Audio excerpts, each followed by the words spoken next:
Good afternoon, everyone. Dear friends and colleagues, and also to the viewers online. My name is Julia Legner. I'm the director at ALQST for Human Rights, and I warmly welcome you to today's annual conference of ALQST for Human Rights. It has been a tradition now for many years that around the 10th of December, International Human Rights Day, we're holding this conference, and it's really nice to see a lot of familiar faces, but also some new faces joining us here today. Today's conference will host 4 different panel discussions, and we will be discussing human rights developments in Saudi Arabia and the wider Gulf region throughout the last year, 2023, but also kind of speak about trends that will remain relevant for the next year, and that we will have to address through our human rights work. But rather than just speaking about the violations that we have been documenting, we want to place these in the context, in the political context in the region. And we also really want to look for avenues of accountability that might be available to us to address these abuses. Therefore, the title of today's conference is called Pursuing Avenues of Accountability in a Climate of Repression. And speaking about the current political climate and the dire need for accountability, I don't think I can really open days of it without a reference to the current crisis in Israel-Palestine. We're deeply troubled by what is happening, especially in Gaza, where 2 of our colleagues are based. We stand in solidarity with the Palestinian people and with all victims of the ongoing conflict, and we're calling for immediate ceasefire and the end of all violations. However, today we will be speaking about the human rights situation in Saudi Arabia and the GCC countries, taking stock of recent developments, speaking about shared struggles in the Gulf, addressing the role of Saudi's sovereign wealth fund, and elaborating on the increasing mobilization of Saudis in the diaspora. On each panel, we'll be joined by colleagues and expert speakers in the field. Some of us are with us in the room, and others will be joining online. The conference will be held both in English and in Arabic, and simultaneous interpretation is available via our live stream on Twitter and YouTube. So for those in the room, please use your mobile devices and headphones. And as we have simultaneous interpretation, I kindly ask all the speakers to speak really slowly to make the job of our interpreter a little easier. Before getting started, allow me to use this opportunity to thank my team for all their efforts throughout the year. Without you guys, this work would not have been possible. I really appreciate working with you and every one of you very much, so thank you. And now let me hand over to Joshua Cooper, our Deputy Director, to moderate the first panel. I wish us all an interesting conference and that we will find concrete action points and evidence for accountability. Thank you.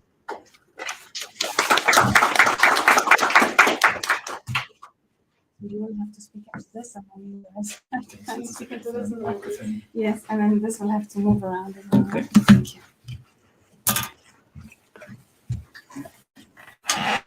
Okay, thank you, Julia, for the welcome, and welcome to you all, and to the first session of conference, which is titled Repression Rages, which alludes to the worsening abuses we've seen in Saudi Arabia for another year across many areas, from a crackdown on free speech to aggressive developments in relation to penalty. And this of course adds upon the many systemic abuses which have been taking place in Saudi Arabia for years. It stands in contrast to the pledges of reform made by the Saudi authorities, and the progressive glitzy image that the authorities often wish to portray to the international community, which again this year we saw go on the offensive with huge investments in sport and football and golf and mega city grand projects and hosting international events.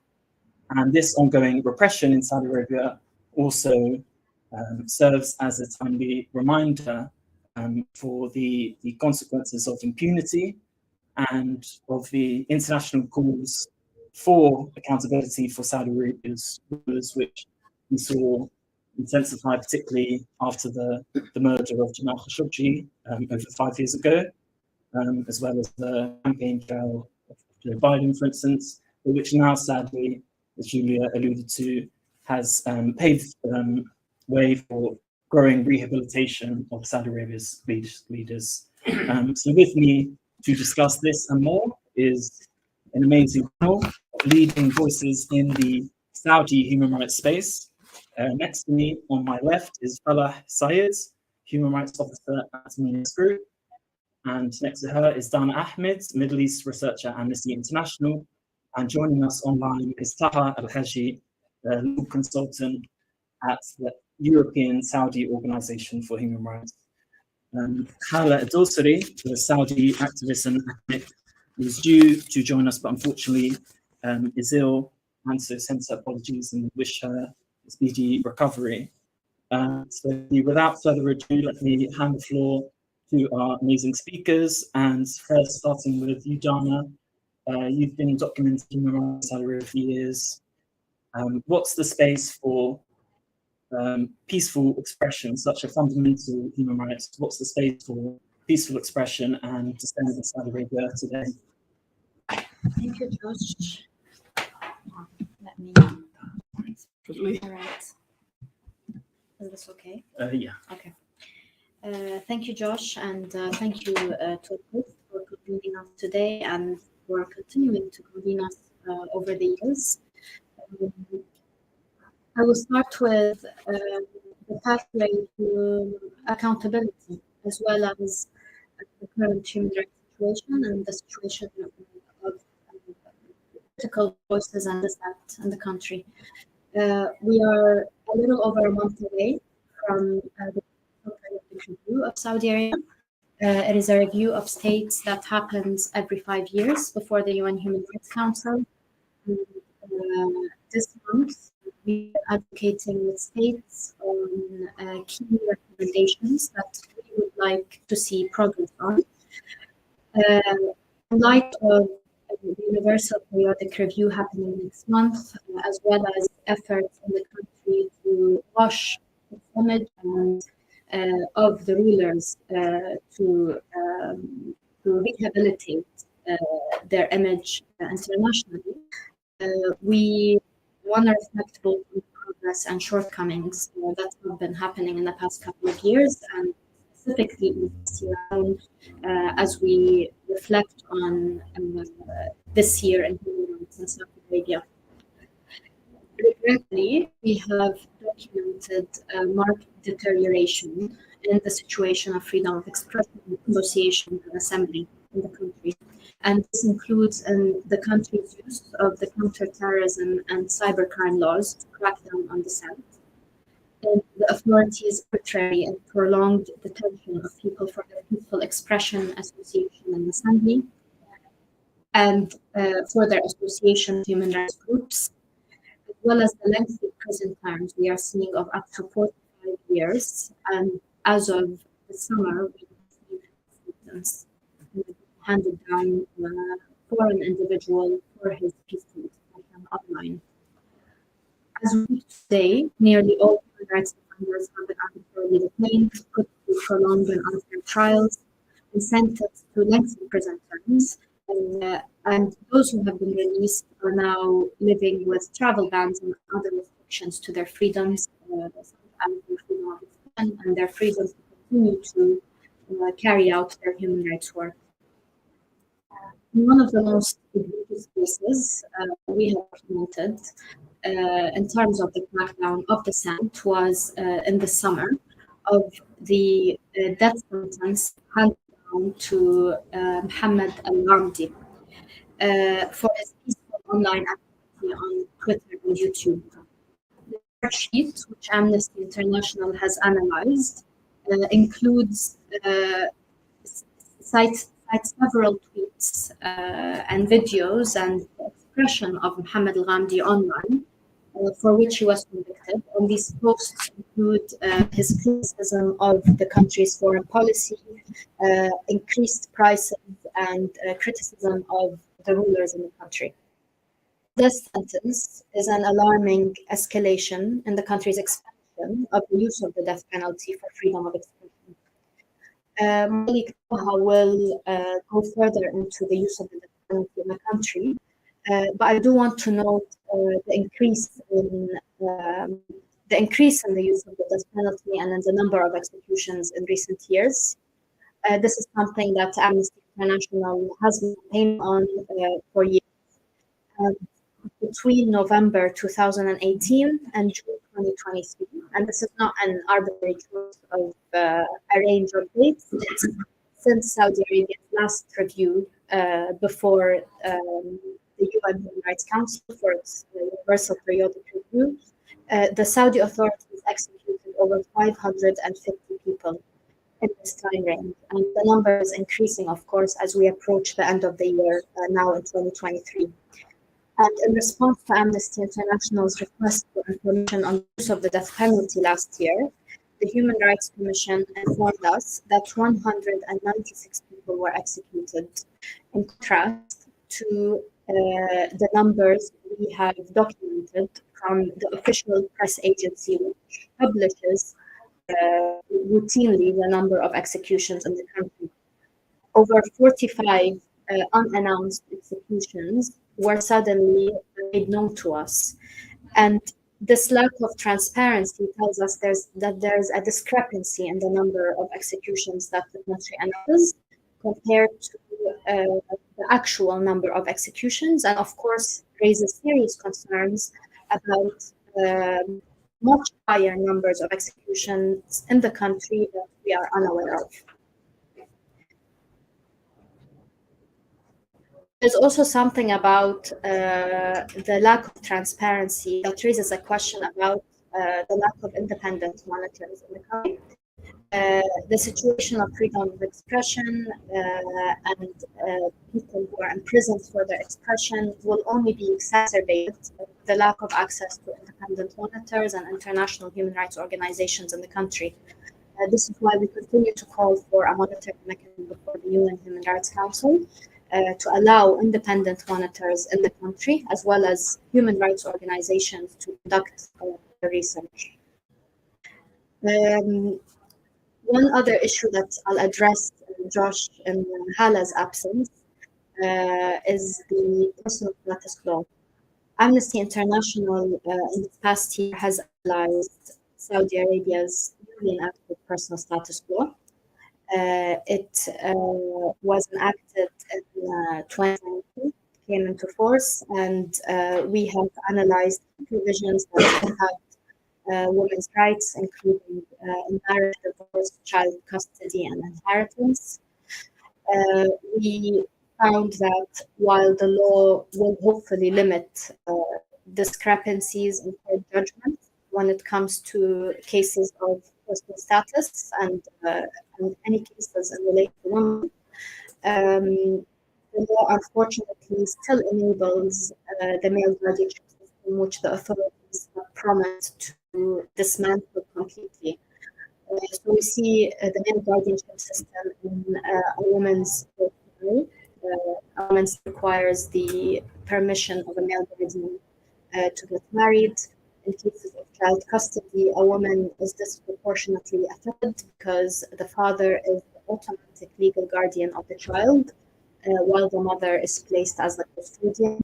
And in issues of divorce, we also see discrimination against women and the male guardianship system being in place by not allowing women equal access to divorce. In cases where women are allowed to initiate separation, they face financial, legal, and bureaucratic barriers, which is discrimination against them. I'll keep some time for the Q&A, but to conclude, I would say that in light of Saudi Arabia's review before the UN Human Rights Council, only sustained international pressure will lead to positive human rights change. And the UPR is one avenue. There are multiple avenues for states to pressure other states, such as Saudi Arabia, and obtain commitments through these UN processes. Therefore, I think it's a critical opportunity now to continue to raise our voices on these issues, to continue to advocate with key states and of the UPR. And this is especially important now, given that the actions of the authorities show that their image internationally is a key priority for them. So this is a critical opportunity now to push for progressive reforms and to push for commitments that we can get from Saudi Arabia. Thank you. Amazing. Yeah, thanks, Dana. So I'll just grab them again. Thank you so much for covering so much ground and highlighting these overall priority areas and progressive trends, and for sharing about the UPR as well. And I understand you and Falah were recently in Geneva for the pre-session, and so I'm sure we can talk about that a bit later in the discussion, and it will be a big area in early next year.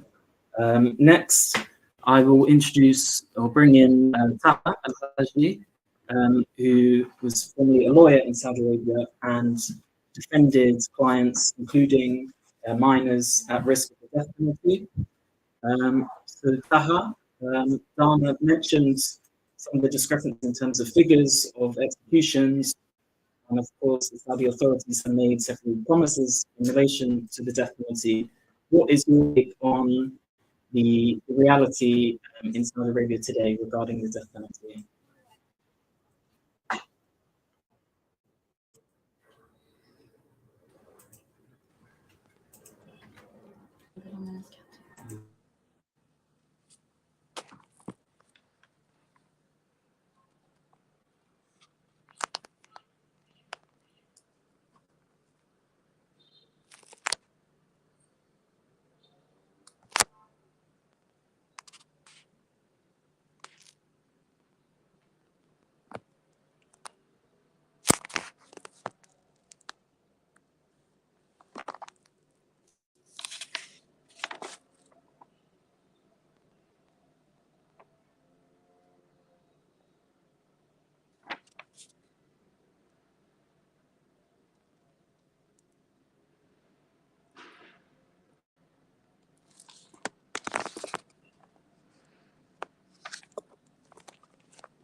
سوف نعود إليك طه بعد دقائق ريثما نصلح هذا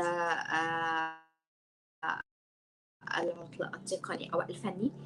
والآن سوف أتوجه إلى زميلتي فلاح، وأنا من أحد القضايا التي ties into lots of those issues Dana raised, and the mission, which is often put on a pedestal around international capitals as this legitimate body. But what did the research, which features some input from ALQST, what were the main findings of the role of the Saudi Human Rights Commission in reality?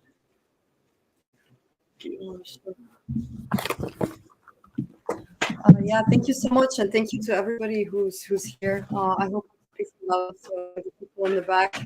There's a microphone, but I have a very loud voice. That's what I've been told since I was a kid.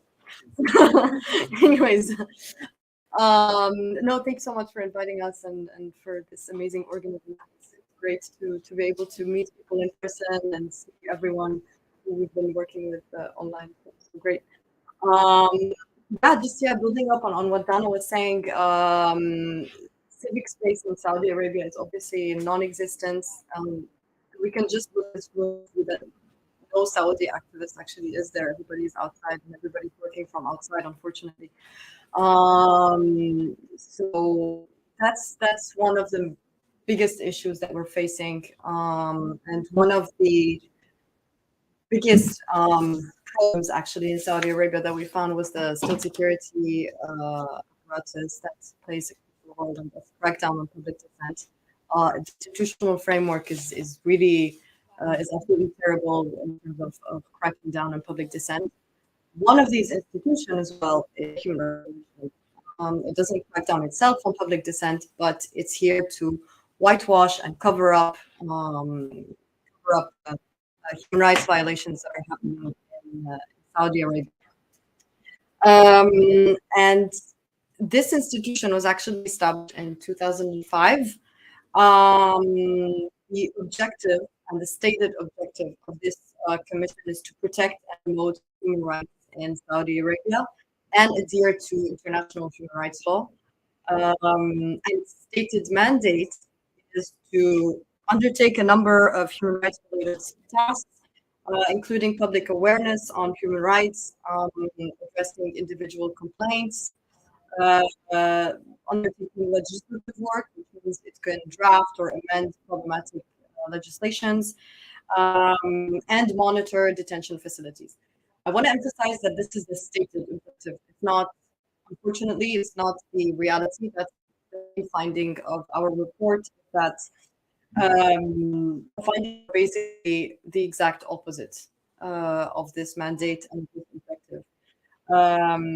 Regarding the complaints mechanism, it's completely ineffective. Complaints are either met with no response, with lies, or are completely ignored.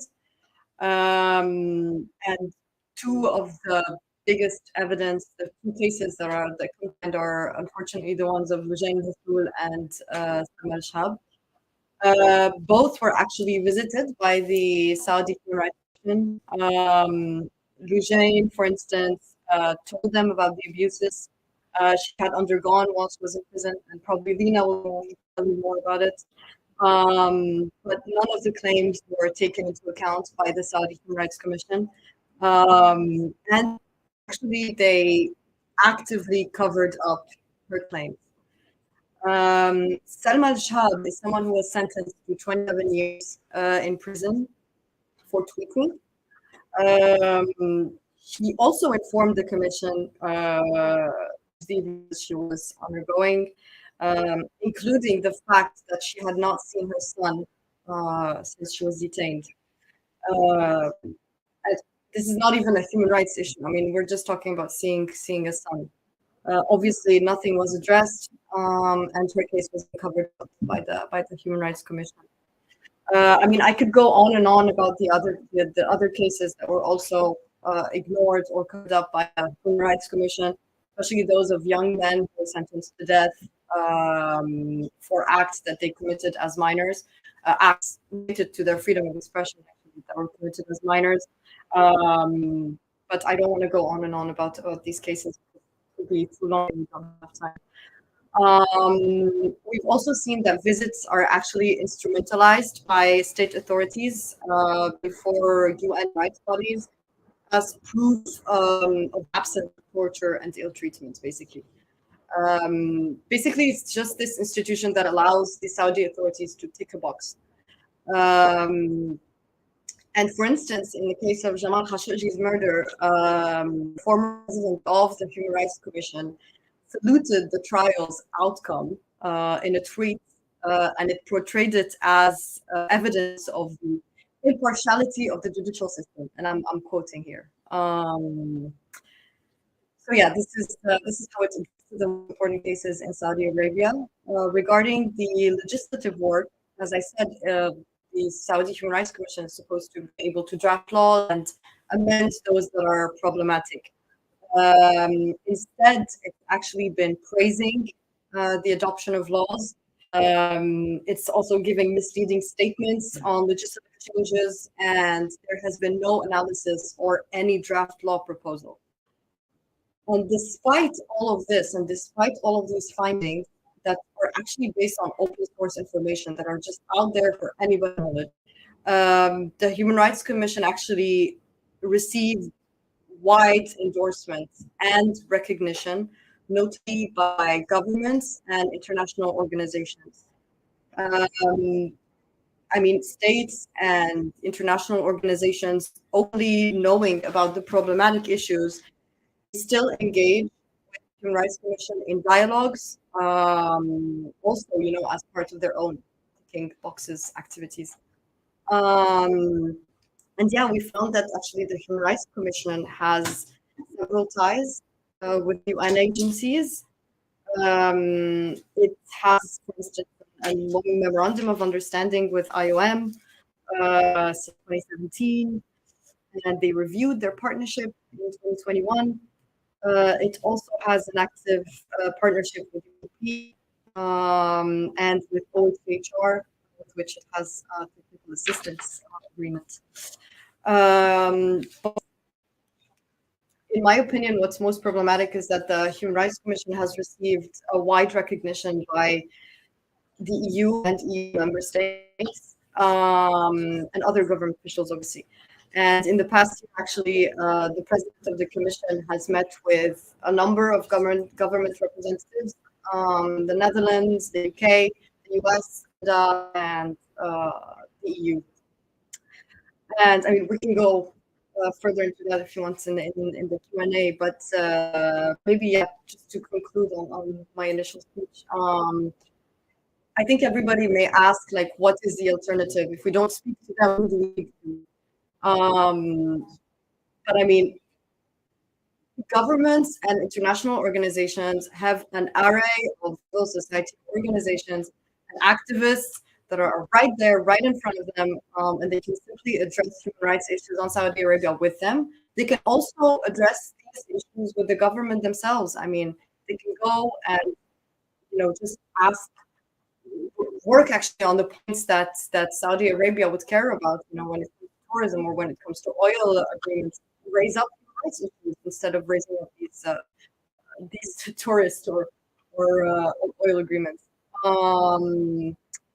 And yeah, I think as a first step, it would be crucial to consider the commission as a viable counterpart with states, and just continued engagement with the commission actually legitimizes the human rights violations and allows them to perpetuate the whitewashing of human rights violations.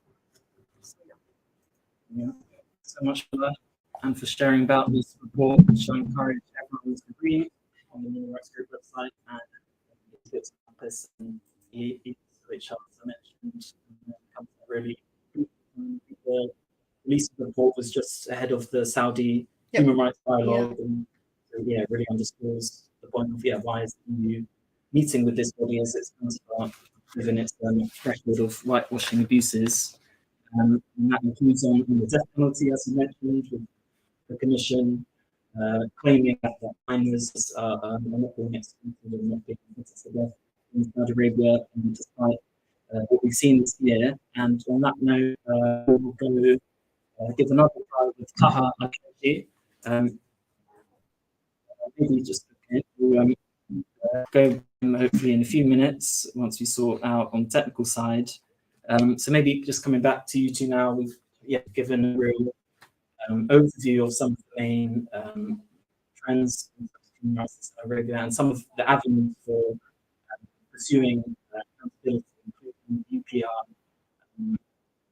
Are there other kind of things on the horizon in your minds on avenues for perhaps next year? I think that Saudi Arabia's sole bid to host the 2034 World Cup.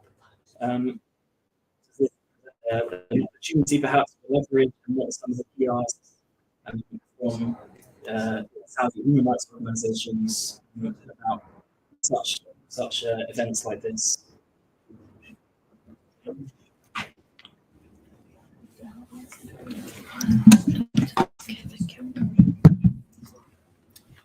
Yeah, thank you, Josh. So the World Cup is sporting events. I think it's important to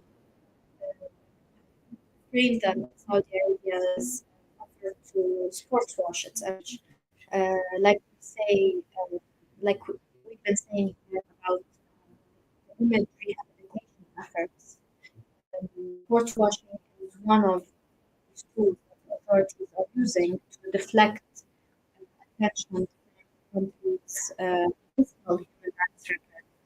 And I think that we need to use these opportunities to obtain commitments from Saudi Arabia on specific human rights issues. I think there are other avenues as well, such as follow-up to the Saudi Arabia Human Rights Dialogue. It happened last month, and before it was the end of this year without any commitment.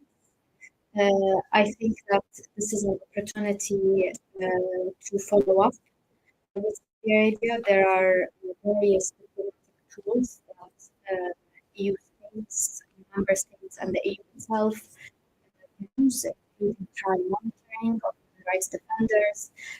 This provides protection and tried for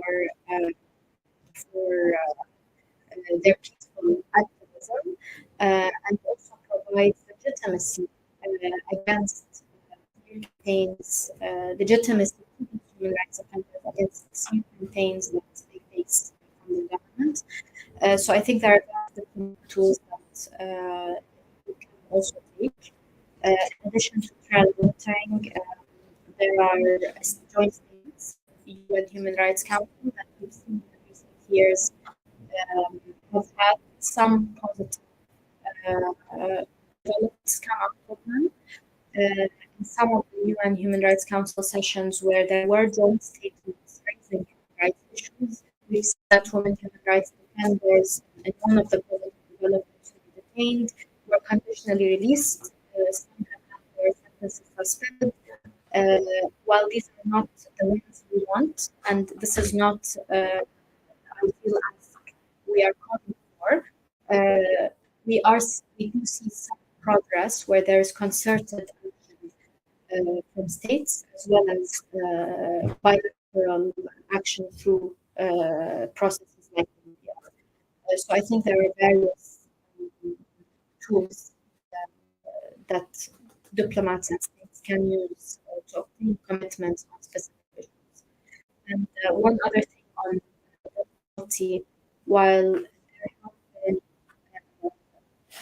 mostly negative developments in relation to the community, when there was certain action in particular horrific cases, the authorities commute the death sentences of young men who were juveniles at the time of the crime. This includes some trial cases many years ago. So we do know that sustained international pressure was concerted by coalition groups does have positive impact, or at least some positive development cases. That's it. Thanks so much. How are we doing? Okay. We'll come back to you, Falah, and continue it in a minute. And then if we have some time for some and answer from the audience, I do think this slide. But now we will blatantly go to Taha Al-Rashid to talk about the death penalty in Malta.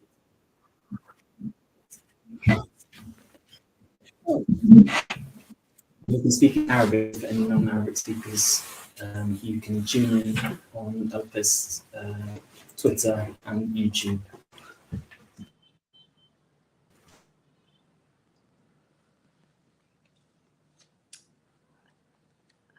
Is the voice clear?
بينما نحاول أن نحل هذا العطل التقني الآن. إذا كانت لديكم أي أسئلة لأي من المتحدثين في ظل النقاط التي طرحوها، تفضلوا.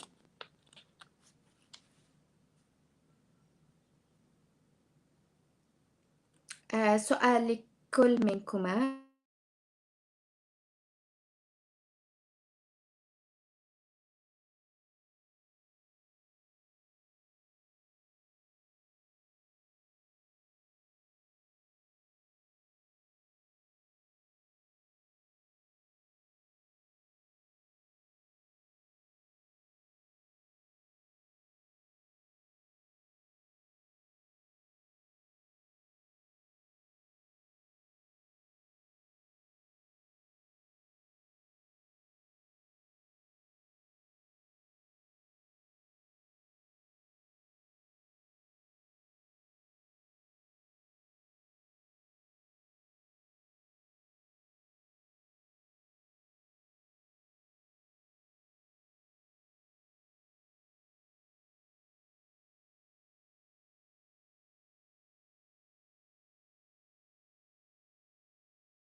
طه طه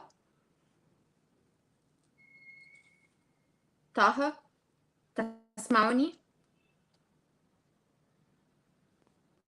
طه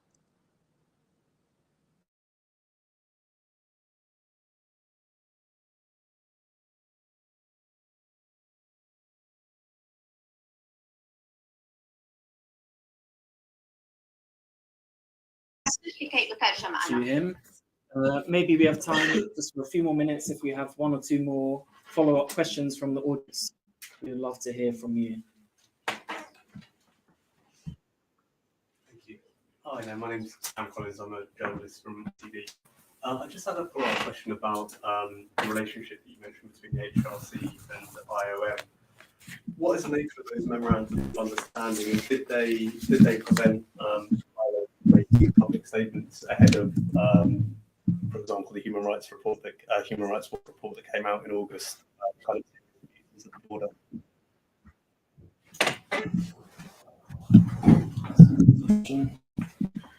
I mean, your guess is as good as mine. Unfortunately, we just know that these documents exist. That there are those memorandums of understanding. We don't know what's the nature of. We don't know what it is. We just know that these documents are there. There is this technical assistance, for instance, with the OHCHR. We don't know what it is. We have no idea. We've just seen also job publications on and websites for the Human Rights Commission. Carrying out, job activities for the Human Rights Commission. We don't know what it is. We just know that there are these agreements, memorandum of understandings, things that don't really have a legal classification. But still, you can see that there is something that's problematic here. Same also with the UNDP. There's also another agreement with the UNDP. We don't know what's the nature of it. We have no idea. But yeah, we can see that there's a serious problem with it because it's just engaging and it's just giving legitimacy, basically giving this commission the possibility of carrying out its activities with the approval of the international community, which should not be the case. Yeah, but I'm sorry, I can't give you more information about this, but we'll find something, we will tell you. That's his job.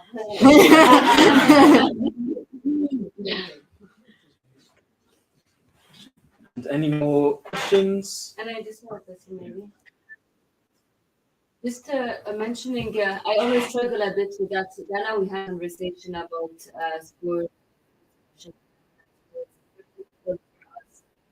abroad to have an opinion on what's given that people inside the country enjoy these events. It's very difficult. Just wonder how is going, to balance. I think it's based on that and how we push for reform. So yeah.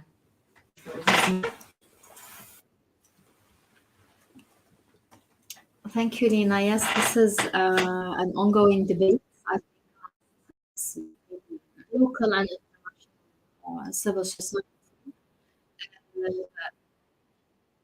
We need to strike a balance between obtaining and acknowledging that people international. I think we need to strike this balance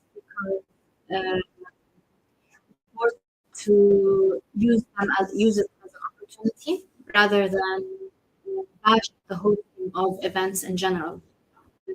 That's not gonna get us any commitments or ones, and it's not anyone in the country, and there are all that we are advocating for. So I think it's important to strike that balance.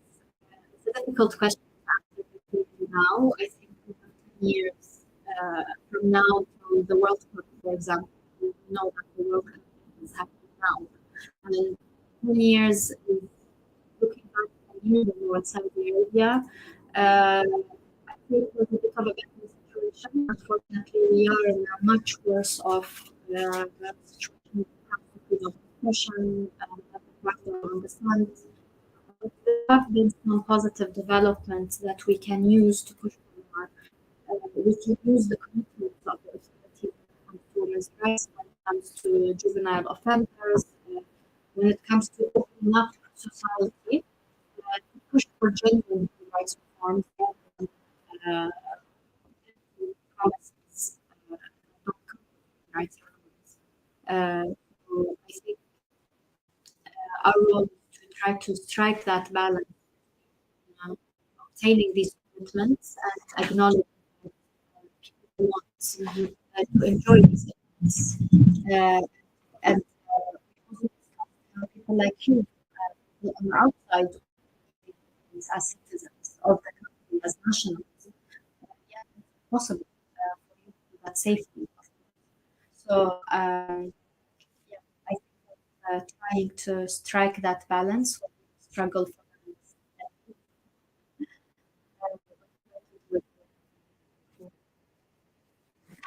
Thanks so much. And on that forward-looking note, we've just got to work on that in the next few years.